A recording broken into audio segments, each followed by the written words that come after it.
Hey, it's Matt. How you doing? You're listening to the latest episode of the Looking Sideways Action Sports podcast. How's it going? Thanks for tuning in, and I hope you enjoy this conversation, which is, drum roll, my first ever conversation with a BMXer, which has been a long time coming. Firstly, because I know there's a big BMX contingent listening to the show, and secondly, because I always get a lot of requests for guests from the BMX world. So I'm aware that people out there are interested in this, and yeah, so I thought I'd hook it up. It was always my intention to go there. It's just taken a while to set this one up, because I first contacted this week's guest, Bas Keep, last year, probably about a year ago actually. It just took us until mid-February 2019 to get our ducks in a row and make it happen. So yeah, Baz, who lives in Hastings, came over to Brighton for the day, and we sat down, press record, did this conversation. Now, if you're not familiar with Bas Keep, some context first. He's one of the UK's finest and has definitely had one of the most interesting and varied BMX careers. He came up through the super strong Hastings scene, was something of a child prodigy actually, appearing in the old backyard videos, backflipping when he was 11, and then steadily progressing through the UK and then the wider BMX ranks. And throughout that time, Baz, as you're going to hear, has always managed to carve his own route. He's obviously piloted his own huge projects like Walls, he's ridden in major comps, he's had long associations with Red Bull, but he's managed to sort of plot this path that has seen him flirt with the mainstream while remaining cherished by the core, really. And today he's continuing to do so through his own grassroots brand Tall Order and his wildly successful YouTube series, which sees him prolifically bang out content to a really engaged and growing audience. Somehow he manages to balance all this with the demands of fatherhood and still rides obviously at a ridiculously high level. And that's the thing about Baz, as you're going to hear, he clearly likes to keep busy. And what's behind this drive is something I find fascinating and is a big part of what we discussed during our conversation. I mean, from my own experience, people who voluntarily juggle so many projects successfully, entirely self-motivated, are always driven by something, and I speak as somebody who's guilty of this very same trait. With Baz, as he discusses, the root of it is promoting BMX positively, spreading the gospel far and wide. He's a big believer in making the culture of BMX as accessible as possible, and if you ask me, it's something he's done brilliantly. It's also tied to his own role in all this. He's a thinker, Baz, and it's clear that throughout his career, he's given great thought about how to remain relevant, which makes him something of an anomaly among athletes, if you ask me, and helps to explain how he's managed to stay so relevant. This talent for reinvention is really key if you're going to sustain any kind of career as an athlete. Well, any kind of career, actually. And I found it really interesting to hear how carefully he's thought about this and how hard he's worked at it. And that's the final thing that comes across, work. Baz, as becomes clear, is driven by some kind of ferocious work ethic. And that territory in which work is linked to self-esteem is something I've always been really interested in. Like, where does it come from? How healthy is it? I mean, it's one thing liking to keep busy, but, you know, when it's this sustained and across this many fronts, I always think there's something a little bit deeper going on. So, yeah, that's what we had a chat about. So, yeah, a really in-depth conversation, this one, a lot of layers to it. I say it quite often, the best looking sideways conversations are definitely the ones that take on a life of their own and just become, well, a good conversation really, and this one definitely falls into that camp. Alright, that's enough from me. I'll see you at the end. In the meantime, here's me and Bas Keep, Tall Order. Enjoy.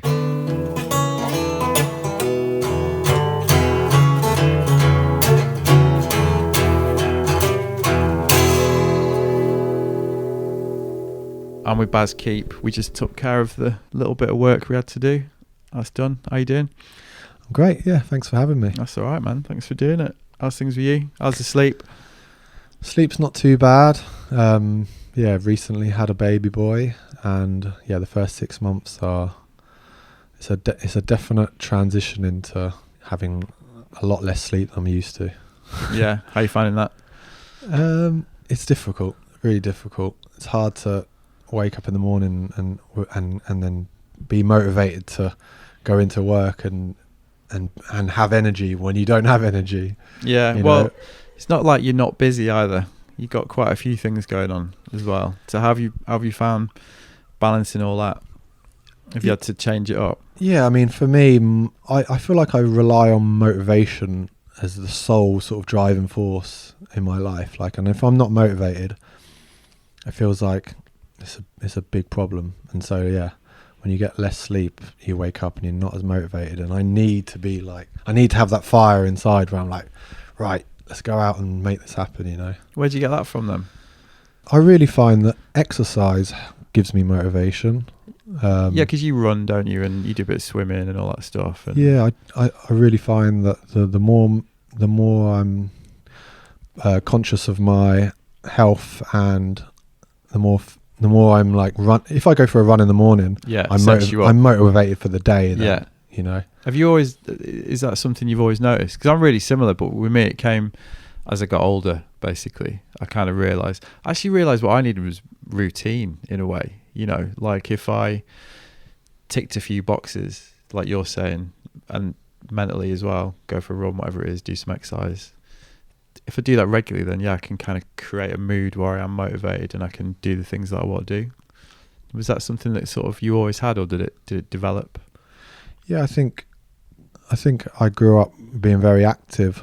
You know, I played football when I was young. I rode my bike throughout my whole life, and then as you start to ride a little bit less, but you need to be motivated to grow your business, or you know, yeah. So that's how I discovered running, and running's great. You can get up first thing in the morning, get out, and then the ideas that flow through your brain when you're running it's incredible, and it's addictive, and yeah, I really enjoy it. Do you race as well, or anything like that? Have you done, like, you know, if you got into that side of it, or is it just more just for yourself? Yeah, I'm not particularly fast at all. I've done a few runs, and I'm not very fast. I can't run very far. I sort of max out around 10 miles. So now when I run, I usually run 2 or 3 miles in the morning, and that sets me up for the day, and that's enough for me, you know. Yeah. So how much time are you finding for riding then, with the business, you know, filming, being a new dad? It's a lot to balance, isn't it? Yeah, at the moment it's less than it ever has been, so it's difficult. But because that's largely due to the baby and wanting to be with him every second, it's hard to leave the room, let alone leave the country when you have a baby. I'm absolutely obsessed with him at the moment. I'm smitten, so it's like I would like to be close to him a lot. Yeah, so you're picking those opportunities or trips where you might go away, make them count, basically. Yeah, I mean, I'm still going to go away. I have lots of plans this year to go away, but yeah, I like to spend as least amount of time away from him as possible. Yeah. And how's Tall Order going? Looks like it's going pretty well from the outside. Yeah, it's going good. It's good fun. That's the main thing. I just enjoy doing it. It's something that I started a couple of years ago, and really, really good fun. It's like how riding was for me when I first started. It was just so enjoyable. Was that the motivation then? That kind of project? Because you look like somebody that likes a project. You know, likes to take on a big task, whether it's, you know, something like walls, or, you know, you've always done these big things with Red Bull. And this is a big project, you know, to sort of say, right, I'm gonna do this. You know, was that part of the appeal? Yeah, and it's one of those things that you in your head you're like, I really think I can do this. I know it's going to be a big challenge, but I think if I face it every day and make those small incremental changes every day, and then I don't know. It's just something that. Yeah, you're right. I did really want to just face a big challenge, and you were relishing it. Yeah, I was relishing it, and then it seemed like it came at a good point in your career though, as well, like, because, you know, you've done a lot now, haven't you? You know, you've been a team manager, you've been a, you know, professional rider, you've worked in the industry, you've made films, you've got this like massive kind of overview of the industry almost. Was it a good point where it sounds like you were almost like, yeah, actually I've learned a lot here, and I can put this into this project and kind of do it the way that I want to do? Yeah, it's totally that. You feel like you've learned so much, and that you really want to just apply it to something. And for the longest time, I really thought that after I was done riding, I would go off and work for Red Bull or Vans or something like that. Bit of a traditional path. And then I started to see that, you know, marketing manager or something. Yeah, but then actually I started to realise that you can have full control if you do your own thing. Yeah. And so that was really exciting for me, and I saw how a lot of other bike companies were doing it, and I really wanted to go down my own path a little bit and do things my own way. And you know, lots of people don't agree with the way you're doing things, and that's what's so exciting, is you get to you just get to do it your way. And if it works, it's great. And if it doesn't, then ultimately you're to blame. Well, it's been a bit of a hallmark of your career, though, hasn't it? You know, you've always seemingly from the outside done things your own way. You know, you've plotted a very your own path through the industry over the years. You've kind of managed to do the Red Bull projects. You know, you what you might say core BMX rider. Like you've managed to do each of those things, like walk quite a tight line at points. You know, seems to have been a bit of a hallmark. Is that kind of fair to say? You know, you always felt like you need to plough your own path, sort of thing. Yeah, and I think that things are constantly changing, aren't they? And it's how you adapt. And ultimately, the goal is to stay in the game, and you just enjoy it, and you're loving it so much that you seek out ways in which you can stay in the game, and you survive. You know. Yeah, well, it's a big part of it. I mean, it's a massive part of it. I think a lot of people that start out as athletes don't really get that. I think they, from what I've seen, I think, you know, when you're an athlete, especially in your 20s, it's a good job. It's a really good job, isn't it? You know, and you get a lot of attention, you get a lot of opportunities, but obviously it's got a shelf life. And I think the earlier you kind of realise that, the earlier what it's about actually is thinking of different paths and ideas, the better. But it seems to come quite easy to you, but not often. You know, sometimes people don't really make that realisation. Yeah, I think there's a balance, and I probably did spend a bit too much of my time in my early 20s worrying about the end, you know, when I should have just been living in the moment and really enjoying it. Seems young as well, that to me. Yeah, but every year, every January when the contracts were up, I would be like, "This is it. Stressing. This is it." Really, I'm probably going to have to like think about something else. And what was the fear? You're like, I'm going to have to go and get a job.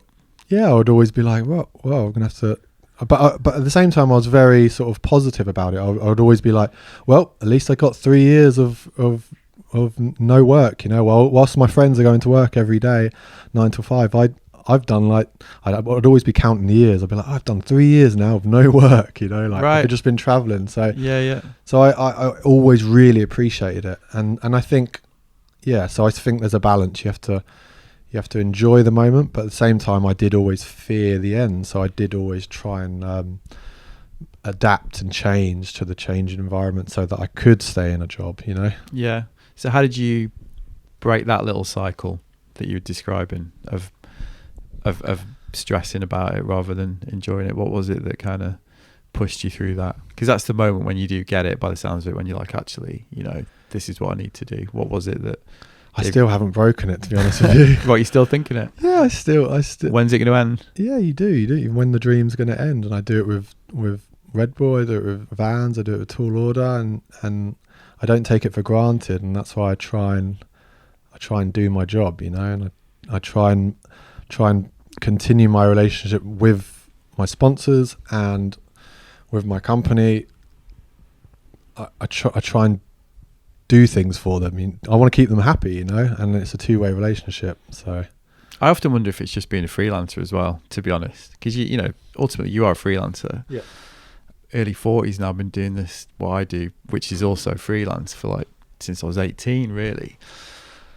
And I've kind of beginning to wonder, like, maybe it's just always like this. You know what I mean? Maybe you just have to accept that, because I'm the same. You know, I'm a bit like, oh God, what happens if this dries up and that dries up? But maybe you just gotta accept it's the deal. Yeah, and you do. I do fantasize about the life of not worrying about it, where you see your friends that they go to work 9 to 5 and they don't have to take their work home with them, and it's a lot. It feels like there's a lot less worry for them, but at the same time, we know we could never do that. No, exactly. And you wouldn't trade it, would you? No, basically. So you mentioned that BMX. Well, you said the game has changed, you know, but again, you've had a long career. You've 25 years. You've been basically in it. Yeah, I started riding when I was 11 years old, and I'm 36 years old now. So I've probably been a pro rider since I was 20. So a long time. And you got that long view. You know, you've seen how it's changed, like your game. So what, when you look at it now, what do you think the main changes are? I mean, there's so many changes. Obviously, A big one is, as a rider, you see brands coming in and out of the sport. You see contests come and go. But yeah, like we've all seen recently that magazines have disappeared. Yeah. Big thing. Media's changed massively. Just happened in the States as well, actually, didn't it? All the mags went under.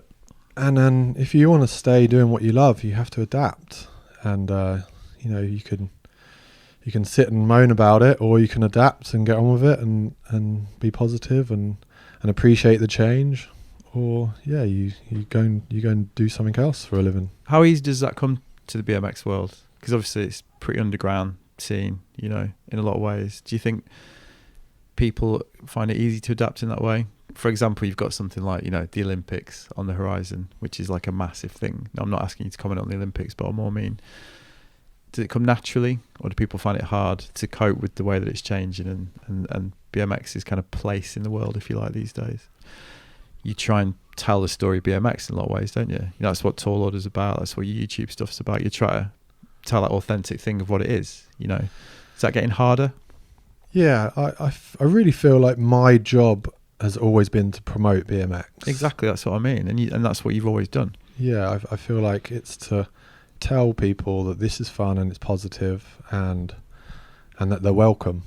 Because I think in many ways, some people would see BMX from the outside and think that they're not welcome, And I don't like that. I like to say, come on in. Like, yeah, it's fine. It's fun and it's for everyone. Yeah, and we're not a bunch of kids with hoodies up that are aggressive, and we're saying, like, I like to tell people that they can have a go, and yeah, that's how I make my content on my YouTube channel. Is I try and tell everyone that they're welcome and that it's accessible and it's fun, and it doesn't matter. You don't have to be a pro rider to enjoy this. You can come and have a go and carve around a bowl, and it's not about who's the best and who's not. That's another thing that I sort of dislike about BMX is, if you think about a lot of the companies, their marketing methods are to sponsor 10 of the best riders they can possibly find, and these riders are all incredible at what they do. Yeah. And then they'll go out and they'll make a video showcasing how incredible these 10 riders are.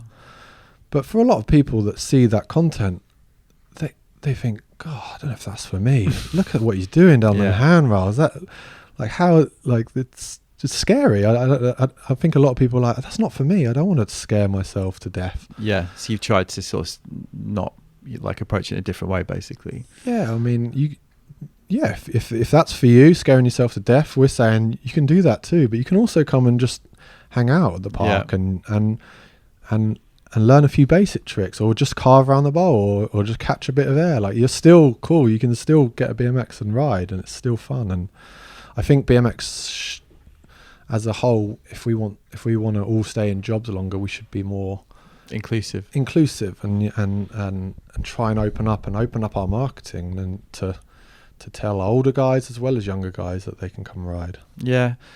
Action sports in general have a bit of a funny relationship with that, don't they? Because the promise of it, the original thing is like, we're not like football. We're not, we're not competitive. We're not this, we're not that. But there is a big element of that, isn't there? That can, if you're not careful, creep in and start taking over in a way, really. Yeah. And it's noticeable that with your stuff on YouTube, and you kind of mentioned it earlier, you're very much not about that, right? You're very much about anybody could watch this, really. You try to do that by the looks of it. Is that fair enough? Yeah. If you think about what happened with videos, back in the day, we'd all go out and make DVDs, and the only people that would see the DVDs are people that were really involved in BMX. They would go to a bike shop and buy the DVD and put it on the DVD and watch it. But something strange happened when the internet and YouTube came around, and I almost think, when you look at someone like Danny McCaskill, he went out and he filmed a video part, and then suddenly the whole world saw it. Yeah. And it was like, wow. Like, suddenly it's not just the core riders seeing this. Suddenly the whole world can see it. Yeah. So when you make content now and you put it on YouTube, you can aim at whoever you want. You can aim it just at bike riders. So if you do put a montage of just hardcore tricks on there, or you can talk to the wider audience and say, and show someone learning a trick and show how difficult that trick might be and show that them on a human level. And that's what I like to do. I like to show actual real people learning to ride a sport, because I find that most people can watch that. So you started the YouTube stuff at the same time you started the company, right? And was that a conscious thing? You thought, you know what, I'm just going to document all this. Had you done much content stuff before? I'd never actually filmed and edited my own videos, but you've obviously been in, I know you've been in stuff, but I mean, yeah, like to that degree where you're like, you know what, I'm just going to do it myself. Like, yeah. I years ago, I said earlier that, I don't know if I said it in the podcast actually, but one of my best friends, Stu Dawkins, he owns a big bike business, and he had a partnership with a friend of his, Ian Morris, and they parted ways. And so Stu was kind of like, he needed help, and I was a good friend of him, and I ended up helping him run, or helping the marketing of one of his brands, Federal Bikes.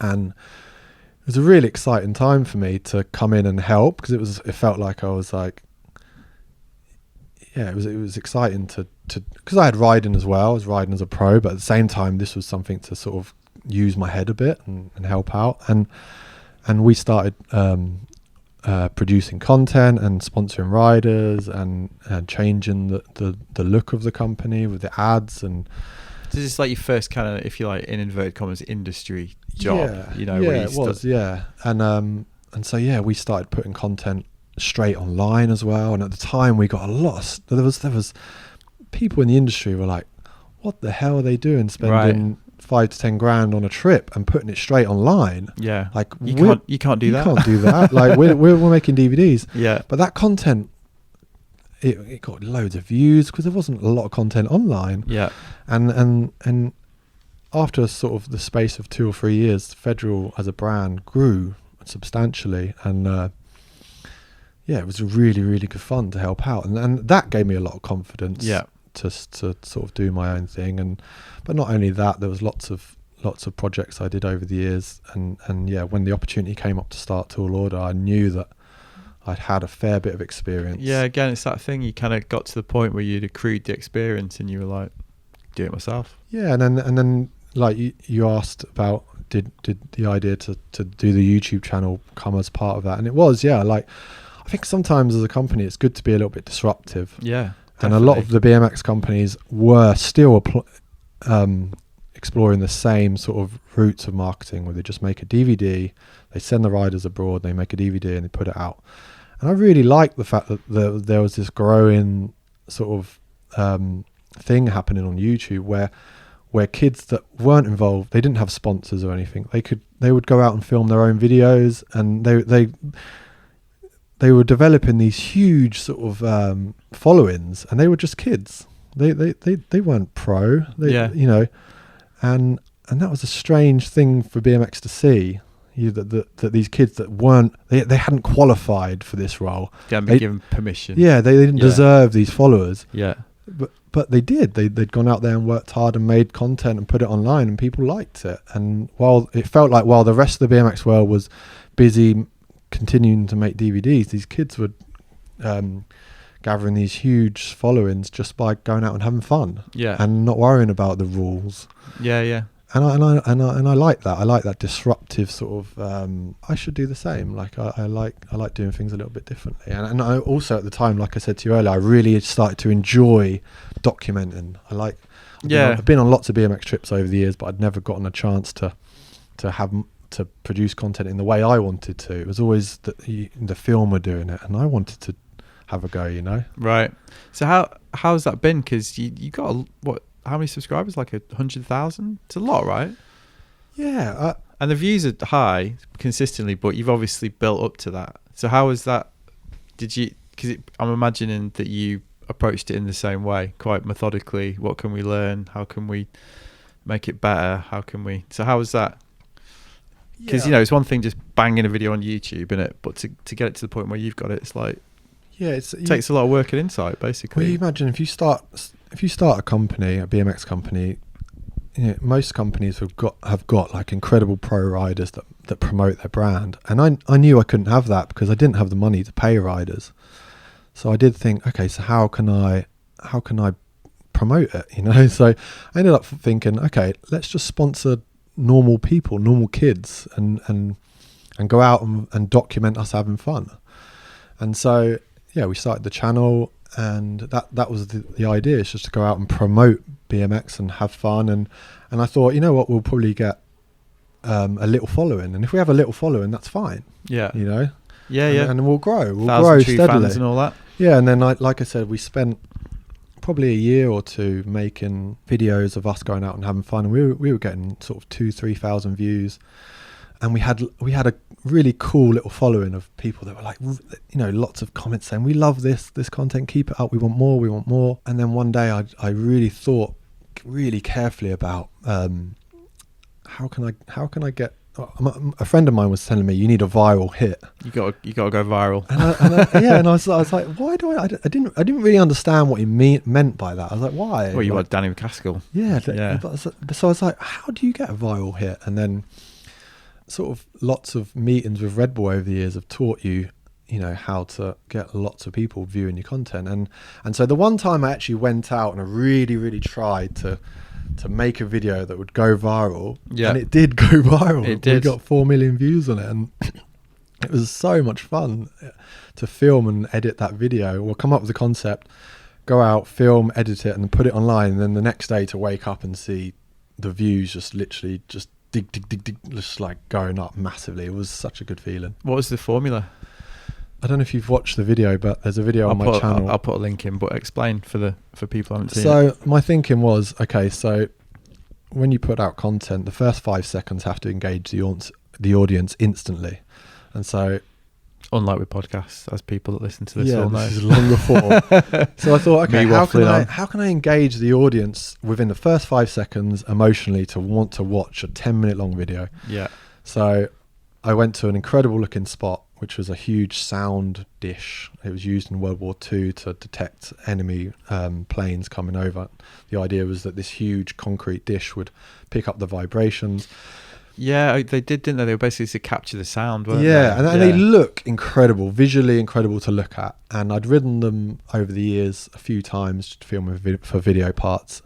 And so that day I thought, you know what? I'm going to go to one of those radar dishes, and we're going to ride it with all our friends as a day out. I'm going to document the whole thing. But the first scene in the video has to be, because I knew there was a stretch of water you had to cross to get to it. So I was like, okay, so the first scene needs to be a shot of, this is weird for some people to understand, but it has to be my face. Yeah. And in the background, there has to be the sound dish. Yeah. And then I have to say within the first 5 to 10 seconds that we've got to cross a river to get to it. Because then as a viewer, you're instantly like, oh my God, like, how are they going to do that? How are they going to do that? Yeah. And once you've got that, then you've kind of got something. And I think there's something also interesting about someone. I know many people don't like it, but there's something interesting about a guy pointing a camera at his face, especially at that time, because it's a new thing to do. And why is he talking to the camera like this? And it's quite engaging straight away like that anyway. Were you fine with it? Did it take you a while to get your head around that? I've kind of been doing little interviews and talking to camera for years, just by being on Red Bull. I've done lots of like media stuff like that, so I was a little bit more used to it than someone just going straight into it cold. So but it takes practice. Well, it's a role though, isn't it? Basically, it's not. It is real, and your stuff is obviously very real, but it is a role. Like, you wouldn't do it in front of your mates in the pub, but it's like for that thing, it's fine, isn't it? Yeah, and if you're trying to tell a story, and it's quite fun to do, to try and tell a story and then to get home and piece it together in a way that the viewer is going to find interesting. And because you edit as well, don't you? And you put it all together, so it's storytelling basically. And there is an art to it, and I've actually done a course with Red Bull recently, and it's called a Storytelling Academy, where they teach you okay, there is only a certain amount of stories in the world which all films sort of adopt. all adhere to, and, and then you get into 3-act structure and all that, don't you? Exactly, and you kind of realise that, oh, hang on, there's like these beats and these minutes and these emotional hooks and exactly, and all this kind of stuff. And that's why some riders in the core are very against sort of the word vlog, video logging your day, and I disagree with that, because I think there is a place for it. It takes a lot of creativity in some respects to do it. I agree, it can seem very narcissistic at times. Yeah, it can seem contrived, but it's like you say, it's about adapting, isn't it? But yeah, and I just enjoy doing it, but also, if it is narcissistic, ultimately our jobs as a sponsored athlete is a little bit narcissistic in a way. To post every day about yourself on Instagram is a little bit narcissistic, isn't it? It's like, sometimes I laugh in a warm-hearted way at BMX, and I think of like what we do. We just, every day we're posting about ourselves and what tricks we're doing on our bicycles, and look at us doing it. It's incredibly narcissistic. Yeah, you need to be aware of that, I think. Yeah, and you can laugh at it in a warm-hearted way. Yeah. So how do you feel about the kind of, like you mentioned it earlier, the demise of modern, the traditional media, should I say, especially in action sports and BMX, like Ride UK recently, Ride US as well. Like what, it's changing massively, but we are losing those old traditional outlets a little bit, which we grew up with, and I know had a big influence on you in the same way that they had an influence on everybody of the older generation. Do you think it's just inevitable, or do you think it's something that we should be trying to keep hold of? Yeah, I think it's incredibly sad, because there's a lot of people that have worked hard to sort of maintain those media outlets, but ultimately, change is change, and you have to adapt, and I don't like to see that happen. But I think ultimately something will end up coming and taking that place. At the same time, it's a little bit sad to see that, okay, Google now is the people, it's Google and Instagram now. Pretty much. It is, isn't it? Like, a lot of pro riders sort of they use Instagram every day, and that has to have had I remember thinking, actually, when Instagram brought out videos format, when they first brought that around, I was thinking, wow, this changes everything. Yeah, basically changes everything. And a lot of them just didn't really adapt. I don't think, a lot of those traditional outlets. I think they really struggled. I mean, my background is obviously more snowboarding and surf, but you could see with some of those titles really struggled with that change when it became about content, and it became about, again, that word again, how you adapt. Some of them did it really well, I think, but a lot of them really didn't, and you kind of looked at it and you thought, well, you've not got anywhere else to go, really, which is a shame. But I kind of agree with you. I think new things will fill it, won't they? Yeah, it had its place, and it was incredible while it lasted. But if you ask a kid, a 9-year-old kid at the skate park today, if he's happy with the fact that he can see any pro rider he wants on YouTube, and doesn't have to pay for it, very worth remembering. And it sucks in many ways, but in some ways it's good. Maybe you're right. Maybe it is a bit of old man nostalgia, because certainly when I was a kid, the idea that you could watch any clip in the world, on a device that you held in your hand would have been pretty fucking wicked. So you mentioned Red Bull earlier. Obviously got a big relationship with them. Got to talk about walls, really, because that was the last big thing that you did for them, right? Yeah. So, and that was what, 2 years ago? Yeah. So how you feeling about that when you look back on it now with a bit of distance? Yeah, I have fond memories of that. It was a huge project, and it took up a lot of my bandwidth, if you like. I was obsessed with it, absolutely obsessed with it, and 2 years, right? It took a long time. A long time, and I learned a lot about myself, and it's great now to see that it's actually that all of that was for a good cause. It's because it's been successful, So it's my most successful project ever. So yeah, I'm proud of it, you know. Where'd the idea come from?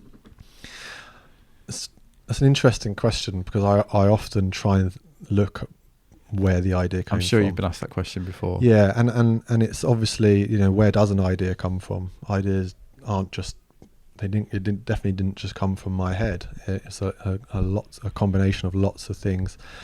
And I do thank Red Bull for this one, because they, like I've said to you, they get us together once a year to really try and sort of ask us, you know, how can we help you progress your sport and stuff like that. It's a big old question, isn't it, that? Yeah, and it made me really think outside the box. And you know, I'd been going to these sort of sessions with them for like 3 years before I came up with the idea for Walls. But Danny McCaskill was definitely a part of it.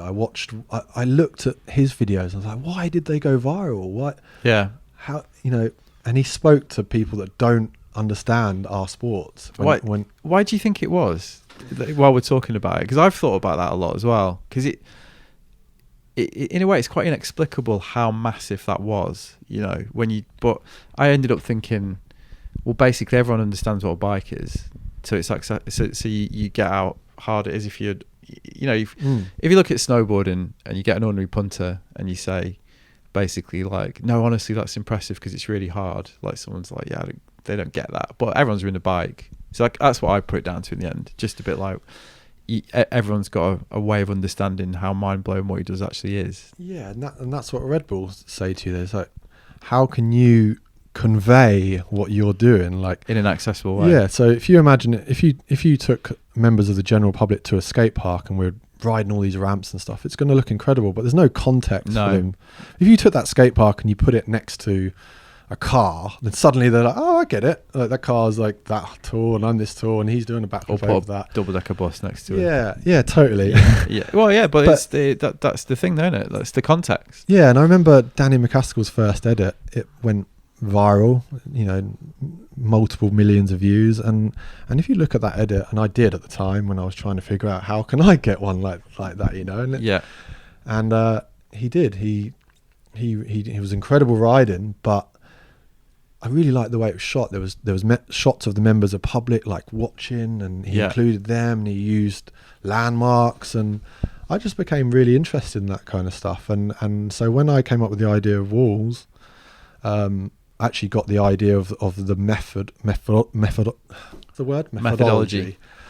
from a Red Bull contest I went to in Paris, which was like gap into a wall and riding down it. And I thought, okay, I'd like to do that on street, like, and I thought I could jump off of something high on street and ride down a building. Yeah. And I instantly thought of car parks. Yeah. And then there you go. There's your context. Yeah. And your accessibility. Yeah. Because I've showed people the last shot in it, and everybody's like, don't matter who they are. And they're like, fucking hell. Okay. Yeah.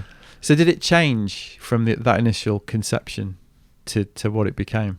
Did it? Because it looked to me, and I've watched the behind the scenes thing, which is great, and I really recommend everybody listen to this, watches it actually, because it's a really brilliant insight into the realities of what it takes to put something like this together. But it looked like it really evolved and became something different as it went on.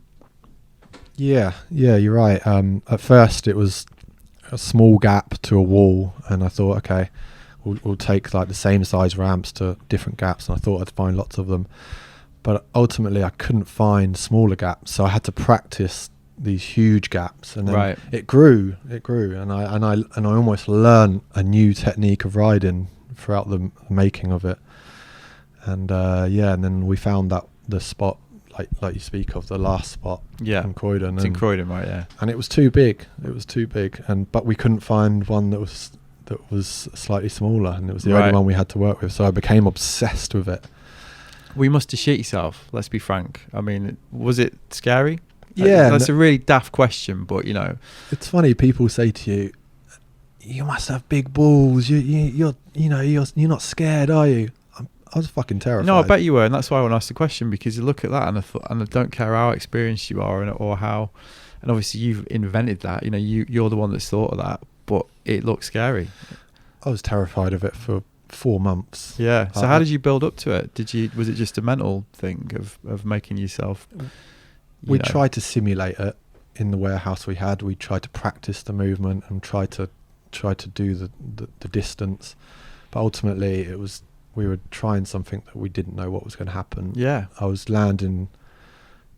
There's no way we could simulate the actual size of it. So you got at some point you just got to do it, right? And then for me it was a big mental thing. Just every day I was like, why are you doing this? Like, and the strange thing is you have to commit to doing it and then go. It's not like usually when you go street riding you get to a rail and you're like, right, I'm scared, but I'm gonna do it now. But this was like I had to plan it months in advance to get the filmers and the photographers and the ramps all there, and I had to practice for it. And there's money been invested and time, and there's a lot of it's a big deal compared to doing a handrail, isn't it? Yeah, and I remember thinking I could die doing this, but I remember being so obsessed with it, and I believed in it so much, and I all I could think about was that photograph from the bottom, the one that was actually used for the cover, and that's all I could think about, and I knew how cool it would look, and I became obsessed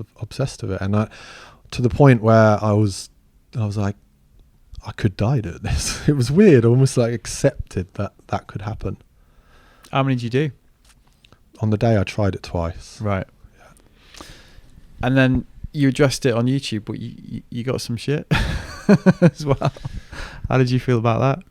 Yeah, I can understand. I mean, I didn't pull it ultimately. Yeah. I crashed. So what, people felt it wasn't legit because you still showed it? Yeah, people don't do that. That classic action sports. Yeah. You didn't land it. It doesn't count. You didn't pull it. Yeah. And in many ways they're right, but I didn't. On the day, I did not care. Yeah. I was almost like on the day, it was like I survived and we got an incredible image, and what happened. I can't change that. I tried my very best. It took months and months and months on the day, and on the day we learned that it pretty much was impossible. Yeah. I couldn't have ridden down that much vert and pulled it, but I didn't know that before I tried it. I had to try it to know that. And in a way it's new territory, so I don't know, I'm an outsider obviously, but for me it just felt like it was, why would you not document that, really? Yeah, I really enjoy documenting things and telling the truth. Like, this is how it happened. Okay, like, and I think in a conventional BMX video part, they might go to the same spot for 3 days trying to pull something, and eventually they'll pull it, and then you'll see the only part you see in the video is the time they pulled it. Yeah, well, it's the old school, way, isn't it? Film. Put a part out with what you landed and pretend it's real. That's not real. That's movie making. That's putting in a fake reality. It's the same for all of them: skating, snowboarding, surfing. It's the same. That's the model traditionally, isn't it? Let's say. And then that's what I kind of like, telling the truth a little bit more when I make a video. It's a little bit scary to put going back to some of my vlogs. I like the way you're still using inverted. Yeah, brilliant. If I show a video of myself falling off on a very basic trick, the viewer is quite interested in that, but for another pro rider, it's terrifying to put yourself crashing basic tricks, because you're sponsored, you're paid to be, you're supposedly good, and if you're crashing basic tricks, kind of doesn't make you look great. But it's you're showing vulnerability. Yeah, you're opening yourself up. Yeah, for criticism, because again, traditionally people don't want that out there, do they? No. And there's some of my videos where I'm doing the most basic tricks and falling off, and at times I thought, God, if Red Bull see this, are they gonna second guess why they're sponsoring me? But I'm like, it's just how it is. Like, I'm not the best rider in the world. I'm not. Like, you can't pretend I am. I'm not. Yeah, but I think that's why it's popular. I think that's why people respond to it, right? Because it is honest. Yeah, I think so. I'm not gonna.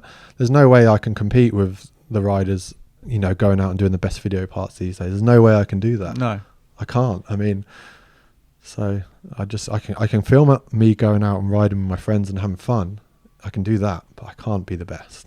Yeah, but you found your own thing, which is what's great, and you're making it work for you, basically. Yeah, I enjoy it. Yeah. So you're probably not going to tell me, but what's next? I'm sure like we said earlier, you've always got a project. So have you got some on the horizon? I have many sort of ideas for content with Tall Order, my bike company, and lots of ambition with that, and I'm really enjoying that, doing the whole thing and learning every day. And as far as Red Bull projects, I am actually involved in another project similar to Walls at the moment. So, so there's a lot of pressure. All to be revealed. Yeah. For me, it's the first time I did it was exciting because I knew that I was trying, because it was my idea and it was something new, and I was like really looking forward to showing people this idea. But the second time round is it's harder to be motivated by something when you've sort of achieved what you wanted to do with the first one. And that was the funny thing about the first one. My friend that helped me, Joe, the guy that helped build the ramps, I said to him, I was like, this video is going to go viral. Like, this idea, this is it. It's going to be huge. And some of my other friends laughed at me. Like, right. No, it's not. Like, really? Yeah, it's not. And then me and my friend Joe were like, it's going to be on Lad Bible. People are going to go, who's this nutcase? And it's so funny because it did. Yeah, of course it did. But that was exciting for me at the time. And I'm not as excited about a video going viral anymore because I know that, I don't know. Is it a creative thing then that you're getting out of it? Because it seems like from talking, you evolve a lot. Your motivation changes a lot for what you get out of things.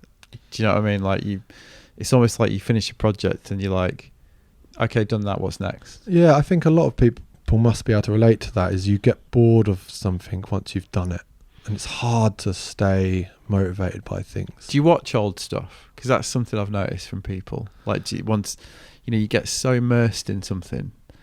Look at Walls, 2 years. Like terrified yourself. All the emotional involvement with that, and then it's done. And then from speaking to people doing this, a lot of the time people are always like, yeah, I never watched it again. Just like went and did the next thing and then threw themselves into that kind of. Yeah, I don't really watch it really. I actually don't like watching it at all. I didn't like the way. Yeah, you saw the faults. Yeah, you're always hypercritical of your own stuff, and so you like to move on to the next thing. Yeah, I like to move on and so the next challenge. Yeah, and so to revisit it.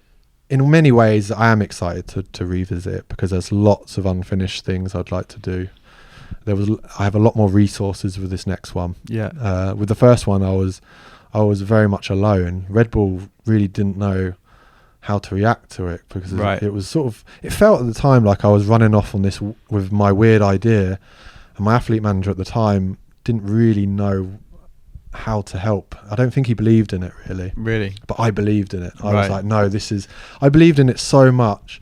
My athlete manager changed, and my new athlete manager, I asked him as almost an incentive, not for a monetary incentive as such, but I said to him, if this hits millions, can we put it into my contract that there's a bonus for that? And you back yourself. And it wasn't a huge monetary bonus, but it was more that it was more for my sort of psychological motivation. Yeah, I was like, I want to say put it in black and white. Yeah, put it in black and white, and it did. And I think he didn't really have the budget. He was like, oh, okay, yeah, we'll put it in, but and I was like, because it's not going to, is it? And I was like, it's not going to go to millions, but if it does, let's say that I would receive that. Smart though, isn't it? Because you're challenging yourself. You're saying like, right, well, I'm going to put my money where my mouth is, kind of literally. Yeah, you have to believe as well. I believed. I was like, this is going to be huge, and like I said, when you're obsessed with something, it almost, it does pay off, doesn't it? Because so much energy goes into it. Yeah, it was tiring for me, that project, because it was constantly in my mind, and that's what you said. The phrase you used earlier was emotional bandwidth. Yeah, it took up a lot. It's a good one, that. Yeah, because it definitely becomes all consuming. I imagine that type of thing. Yeah, like I said to you, that on the day of that I did the Croydon gap, after I tried it twice and I didn't pull it, but the relief was so heavy that I felt sick. I nearly vomited because I was so... Wow. I'd been waiting months for that moment, and it was over. Yeah, it's a big release. And I knew I could never not do it. I was obsessed with it. And really, I should have not tried that gap that day. If your mum wouldn't let you do that, it's not good for you. Like, I would not want my son to do. I bet you didn't something take your mum there.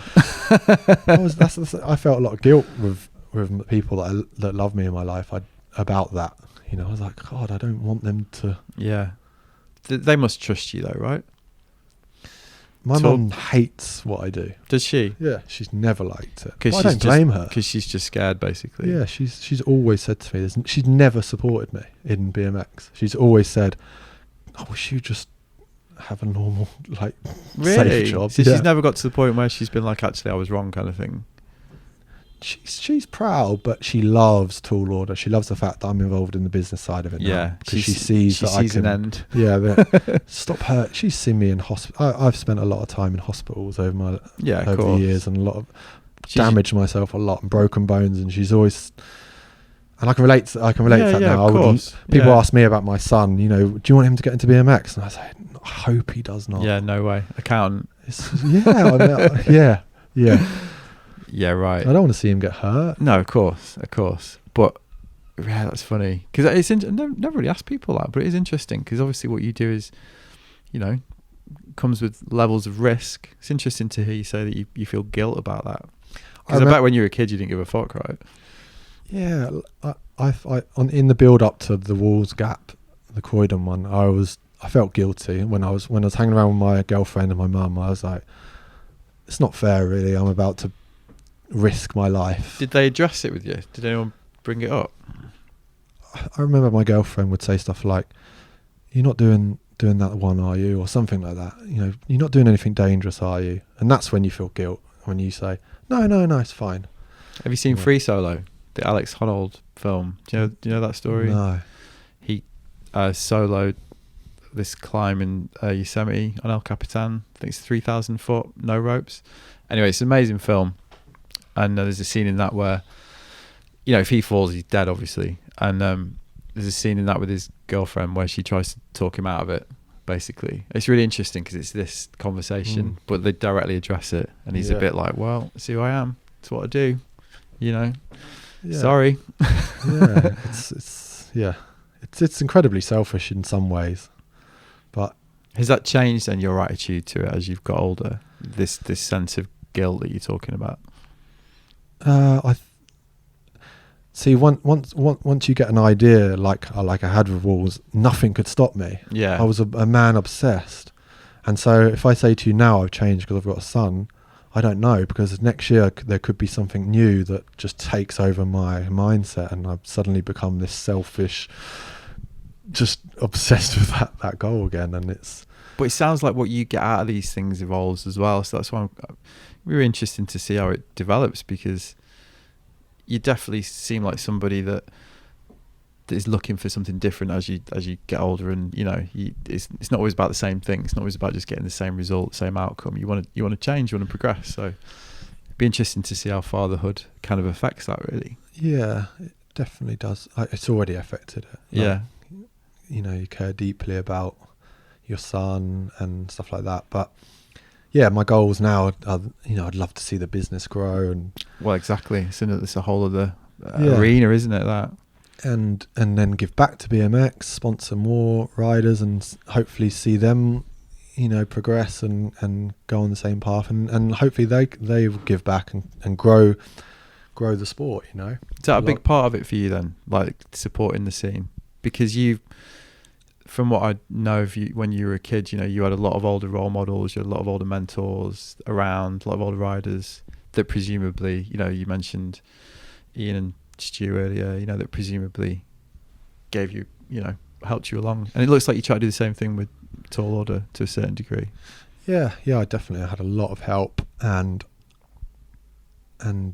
yeah, just by giving someone an old bike or mentoring them a bit or supporting them, it goes such a long way. That person could then go on to have, if I do that to one of my younger riders, they could go on to have a career like mine and see the world, and come up with projects and start a brand and then support younger riders again. So yeah, it's definitely hugely important to give back, I think. Yeah. So you're enjoying that aspect of it? Yeah, I'm enjoying it. And anyone in any of these sports, action sports, will say that that they started out being so influenced by some of the older guys. Yeah, and there's always a couple of people, I think, that are really important that show you the path. Definitely. Right. So you grew up in Hastings. Crowhurst is like your local spot when you were a kid. Yeah. When you look back on it now, them years, like what are the good memories? Because you sound like you were just somebody that was like obsessed, basically, from when you first found BMX when you were 11, and realized that world existed. Yeah, like I said to you earlier, it felt the first time I ever saw a ramp it felt like I'd discovered this kind of secret society, because I'd never seen a photo of a ramp. I'd never seen a ramp on TV or in a magazine, and suddenly I was stood at the bottom of this 10-foot tall huge metal half pipe, and I saw kids riding it, and it was just like the most shocking thing I'd ever seen. And so yeah, as soon as I saw that, my life changed forever, and I spent my whole childhood riding 3 miles to that ramp every day of my life because I was obsessed with it. And it was countercultural. It felt like it was its own thing, and no one knew about it. And I liked that about it. It was like you go to school and no one else had done what you'd done at the weekend. Yeah. They'd all, I don't know what they'd done, but it felt like we were doing something different. Yeah, well, it's an identity thing at that age, isn't it? You're looking for a way of saying, this is me, this is who I am in the world, isn't it? And that's a big part of it as well when you get into these things, isn't it, at that age? That's what it gives you as well. Yeah, definitely. Yeah. So, and did those guys really help you then? Those kind of older peers, like people like Ian Morris and Stuart, were they taking you on trips? Were they, doing all that stuff, like getting you in the van and like taking you away and all that? Yeah, like Stu Dawkins is my business partner today, and he was the first person I ever saw ride a BMX. I was up in. We spent Sundays in an industrial state because it was sort of shut on Sundays, and we'd go up there to mess around, and I bumped into Stu Dawkins and Ian Morris filming themselves grinding handrails on bikes, and I was just like absolutely like what is going on? Like I'd never even knew this existed, and there's two grown men like on bikes having doing more that. Fun than we're having. We thought we were the young kids having the most fun in the world, and now Stu's my business partner, and I've done a lot of fun projects with Stu over the years, and he's helped out a lot, and so hopefully I can give back in the same way he's done. Yeah. I chatted to Ian when I said we were having a conversation. What did he ask me to ask you? He said, ask him about the trip where we took him away and nicknamed him The Experiment. What's all that about? I was 16 years old, and it was the first time I'd ever been invited on a trip away, like an international trip. And we jumped in the back of a van and I was with a bunch of older guys. They were all getting drunk, and I don't think I'd ever even drunk before. Brilliant. And so I was their experiment, they said. And we drove all the way to Madrid, went to the World Championships down there, and it was just an experience. I think I was literally straight out of my GCSEs on this trip. Yeah. I remember puking all over Amos, one of the guys on the trip, and everyone found it so hugely entertaining that the young kid had been sick over one of the older guys, and rite of passage, it all that. So we were chatting earlier. It's a good story. See, you were just in Mary Poppins. I want to ask you about that. So you've done a lot of media stuff, you've done a lot of ads and all that, but this sounds like you're explaining, like, big deal, right? How long were you on set for? You sort of, as a pro rider, you kind of get asked to do a lot of random things over the years, I'm sure you've done it all. You do. I did Top Gear, and I've been on Blue Peter and all these weird things that you get asked to do over the years. But then a few years ago, we got asked to do Mary Poppins, and it was crazy. It was a massive Disney film, and we were on the film for 6 months rehearsing, and How long's the scene? I haven't actually seen the movie, but Right. apparently it's a few minutes long. It's and mad, innit? And you see glimpses of us, and we knew it was going to be like that. We knew 6 months, so it's just it gives you like such an indication of the scale of it, doesn't it? I mean, and the amount of money they spend on that kind of stuff. But it was a really cool experience. Very, very peculiar world, the world of movie making. And did you enjoy it? yeah, I really enjoyed it. But Yeah, it's different. yeah. So that was basically going up to the studio, was it, and sort of being involved in that whole process. Did you have presumably they were coming to you for the creative end as well, like how it's going to look? And Yeah, so we were on the stunt team, so we were Yeah. working with stuntmen, but also we were sort of working with choreographers and dancers, and it was sort of really finding out how we can mix their world with our world. But also the stunt guys didn't know anything about BMX really, but they're stuntmen, they get paid to be stuntmen. yeah, But is that quite interesting? it's interesting, yeah, because Exchange of ideas. because ultimately they couldn't. As a stuntman, you can do everything. You can throw yourself through a burning, building and Yeah, roll a car and all this stuff. But when it comes, suddenly the director of the movie want some tricks on bikes. Stuntman's not going to learn that. yeah, yeah. You can't learn that it's going to take you 10 years to learn this stuff. So suddenly we're there at the sort of behest of us. And so in some cases there was a few clashes because of egos. It's like Really? they wanted to say how things were going to happen. Mind but you, I don't know, I'm surprised. That's just like mainstream people The not film- getting it, isn't it? Really? the film business is, as you know, it's very sort of driven by ego, isn't it? Yeah, And it's very sort of a hierarchical. So your order in the know your pecking place. orders. Yeah, it's in many ways it's not enjoyable. good experience though. Yeah, and then the lead actors are treated like absolute royalty. Yeah, everyone else treated like yeah, shit. Yeah, it's weird to see. yeah. Wow, we're on an hour. So I got one more basically before we go and get a bit of lunch. What ambitions have you got left with it all? You've done a lot over the years.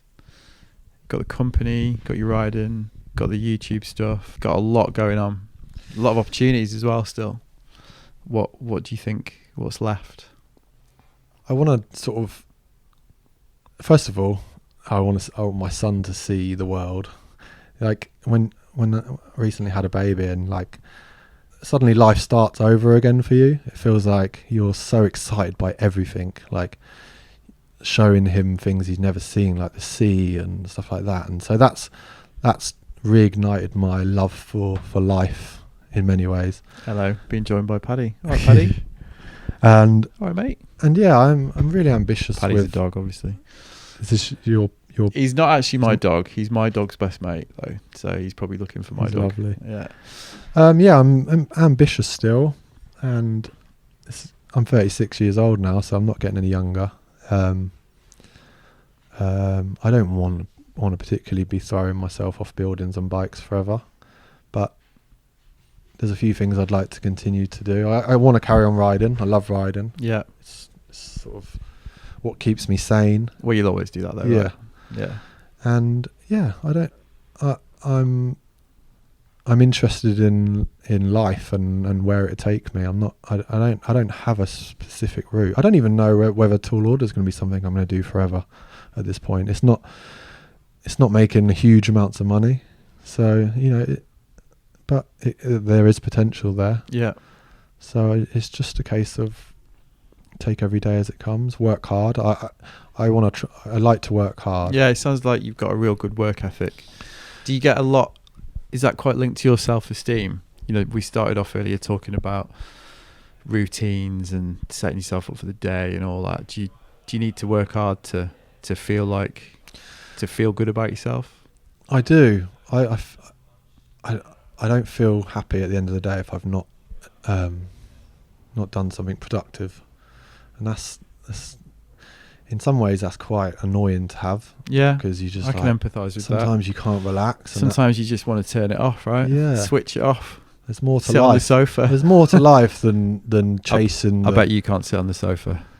I can sit on the sofa, but I can also feel guilty about it. Yeah, no, that's what I'm getting at. Yeah. My wife's like the opposite. She just like, for the weekends, it's like, I'm going to do fuck all, I'm going to watch, going to lie on, you know what I mean? And I just can't do it really.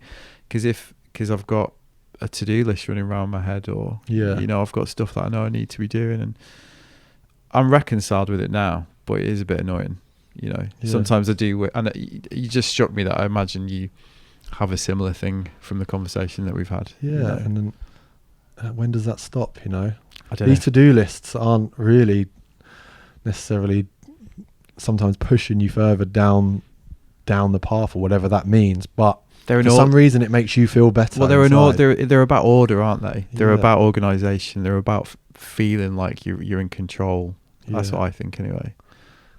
Like writing a list, it's all like, there's that Brian Eno thing, if in doubt, tidy the studio. Do you know what I mean? It's like it's just something to do, isn't it, to make you feel like you're in control of the situation. Yeah, you're right. Busy hands are happy hands, aren't they? Yeah, exactly. I think it's funny. Do you know how healthy it is sometimes? No, but how do you stop that? Do you meditate? It's like, go for a run. Yeah, I go for a swim. And then what happens then is you go for a run, and then you're motivated, and then you come back, and then you're probably going to do more work. But you feel better about yourself. You do, which is kind of the goal, isn't it? Really. Yeah. Yeah. Is that? I kind of asked you a similar thing earlier, but have you learned to acknowledge that and cope with it better as you get older? Did it take you a while to understand that sort of trait? I have, but at the same time, now I'm running the business, there's always stuff to be doing with the business. That's not going to help. That doesn't help. Right?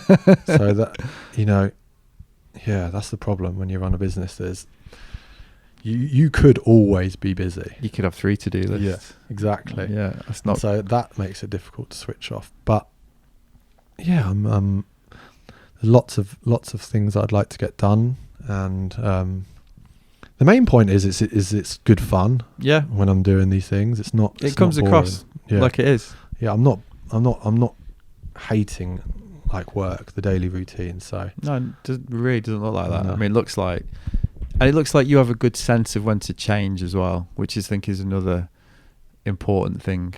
Knowing when to mix it up, knowing when to do something new, and even the fact that you said, "Well, I don't even know if I'll be doing tall order for the rest of my life." That's quite healthy though, because you're not setting your clock by it. You're just like, well, it's fun now, and like I'm enjoying the work of it, and see where it leads. Yeah, maybe it would be detrimental if you just say, okay, this is final. This is all I'm going to be doing, and I'm excited for the possibility of change. And if one day I decide to go down a completely different route, then so be it. But it's about understanding your own sort of capabilities, isn't it? Yeah. At the moment, I'm enjoying doing what I'm doing. I'm learning a lot every day, and I have great people working with me, and it's so enjoyable. So enjoyable. Well, thanks for doing this, man. No problem. Should we go and write another to-do list? Yeah, I need a wee. Me too. So there you go. That was my episode with Bas Keep. Hope you enjoyed it. Must say, feels good to have broken my BMX duck on the show. Please do get in touch with me via Instagram. I'm at We Look Sideways, or podcast at wearelookingsideways.com to let me know who else from the BMX world you think I should speak to. Now, obviously, me and Baz covered a lot of ground there. So if your interest has been piqued by anything in particular we discussed, get yourself over to my little corner of the internet real estate, www.wearelookingsideways.com, to look at the show notes. As usual, there are links to everything we discuss, so you can dig deeper and learn more about Baz's world and the world of BMX if you don't already. Speaking of links, I'm getting better at these segues, I think. While you're over at my website, consider signing up for my newsletter, which I send out once a week, and which usually features the 5 most interesting things I think are worth sharing each week. It seems to be going down pretty well, that one. Sign up via the form on my newsletter, but make sure you click the confirmation link in your email to actually get the emails every week. So huge thanks to everybody for the brilliant response to the Jeremy Jones interview. Had a feeling that one would go down well. Great to get all the messages and feedback from everybody. And a lot of you seem to get a lot out of it, which I was really grateful for. I did also get some rather more intriguing feedback from a couple of people. One from somebody who's drawing attention to the fact that there's been a lot of snowboarding interviews recently. and suggesting that was a bit of a problem. Now, this does raise its head every now and again, and it's something that I do think about, like how to sequence the shows, if you like. In the end, I've just decided to put them out as I do them, because I come back to the real issue here, which is that I'm essentially doing this whole thing for free in my spare time and fitting it around work. And as my work at the moment involves a lot of snowboard industry stuff, it is winter after all. It's perhaps inevitable that this is going to be the case. Of course, if this thing was pulling in an income and I could spend my whole time doing it, then obviously I'd be able to balance it out much more effectively. But it isn't, so I can't. I just come back to something I used to say a lot in the early days, which I haven't really said for a while now. If you want to support the show and get more of what you're enjoying, you just got to help me spread the word. Follow me on social, share the episodes, tell people about it, tag the guests in, buy a t-shirt from the store, post a picture of you wearing it. Seems like a small thing. It all really helps. Which brings me nicely to my next point, actually, California. So I'm heading over in a few weeks. I've spent the last couple of weeks trying to book guests, and I've got to be honest, it's pretty slow going right now. One of the things people are always saying to me about the podcast is, wow, mate, that must be a lot of work. And yeah, it is. And one of the main bits of work is booking the guests, which is something I also do myself. And it's pretty low level a lot of the time.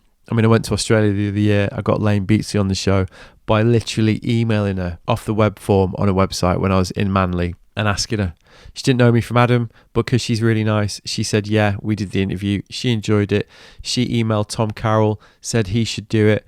And so it went on. So I've been doing the same thing with California. Obviously, I've been pulling in the contacts that I've got.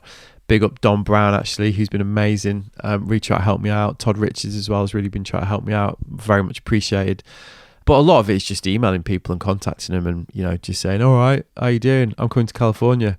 And I've had a few breakthroughs, but, you know, I'm still very much at the bottom of the heap over there. I mean, I get it. It's the States. I mean, they've never heard of me. And, you know, what? Then they go to my Instagram page and they're like, all right, guy's got under 4,000 followers. Why the fuck should I go on this show? So basically, I've got work to do, which is why I'm going, obviously. But this brings me to the point that I just made earlier. You lot, the great looking sideways listening public, can really help. Firstly, follow me on Instagram for a start. I mean, there's tens of thousands of people listening to this thing every month, and I've got about 3,600 Instagram followers, which is piss poor, isn't it, really? But in all seriousness, you can help, like I say, by spreading the word. Tag them in the comments, the people that you want on the show. Share the podcast, get it out there. It's free for you to do that. It'll really, really help me. And that way, when I get those countless messages from people saying stuff like, hey, mate, have you ever thought about getting Jerry Lopez on the podcast? Well, obviously I have, but I might actually have a chance of sorting it out then if Jerry Lopez has actually heard of the podcast. Because, I mean, it's early days with the podcast. I've not even done 100 episodes yet. If I'm going to hit those names, I'm going to need you lot, the early adopters, I believe you call in the marketing world, to help me out. So, yeah, that's my plea at the end of this episode. Christ, I've definitely jumped the shark. I actually had a friend of mine, send me a picture of a snowboarder jumping over a shark recently, which made me laugh. I'm referring to the nameless audience as you lot, which is something surely that only twats do. So I'm off for a shower and then I'm off back to the motherland, Manchester, for the weekend. Thanks for listening. I'll catch you later. Nice one.